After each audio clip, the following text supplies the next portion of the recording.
Como Electric Cooperative's December safety meeting focused on the dangers of methamphetamine. Linemen and other employees are often in remote areas of the cooperative service territory, and meth labs can dot the landscape, said Don Isaac, agent with the Mid-Missouri Drug Task Force. Look back at that and I think a decade, that's a long time. 10 years, Missouri has been the leader in the number of methamphetamine labs discovered in the entire United States. Isaac and his fellow agent, John Lovelace, talked about recognizing the warning signs that could tip Como staff off about the presence of a meth lab. They talked about the increasing dangers presented by people who use meth. First started this business 12 years ago, only 10% of them were carrying guns. Now 75% of them are carrying guns. What does that tell you? You see somebody that's tweaking, you run across something out in the woods, you get away from that as fast as you can and beat feet. You don't have nothing to do with any of that stuff that he's going to show you. Don't have anything to do with that tweaker. Do not confront him. The duo also shared stories about the lives ruined by meth. Tell you what, mister, I challenge you. I worked a desk where there was a 13-year-old.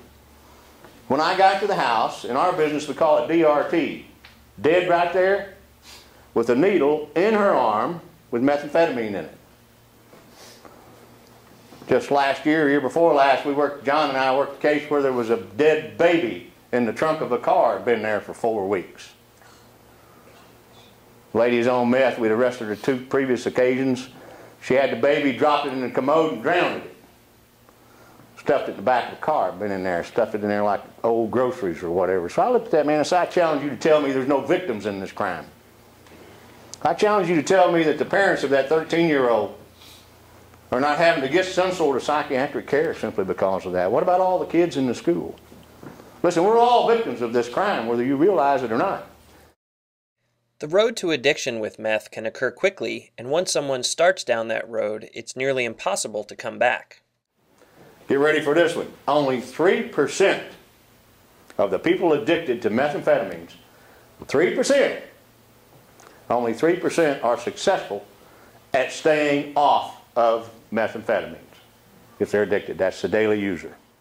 And even if they can kick the addiction, the danger isn't over. It's not like cocaine or marijuana or any of your other controlled substances. You can get off of those and the body will repair, just like tobacco. Your lungs will repair. Your body will repair from other dope. Methamphetamine, it continues to eat away at the body. It never ends. And that danger isn't just for users. I'll do one better. Little girl's in the backyard, her cousin's manufacturing methamphetamine. She's dumping on the trampoline in the backyard, having a good old time. Gets off the trampoline, looks over at a brick fence, and sees one of these. She's 5 years old. What does she think that she's seeing? A drink, because she associated this, and this is a straw. What'd she do? She no longer eats by mouth. It's gone. Larynx, everything is gone. Isaac said the whole point of the presentation is to caution cooperative employees from touching anything to do with the meth-making process should they stumble upon it.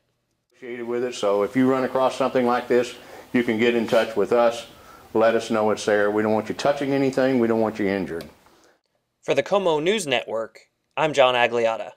The shake and bake was a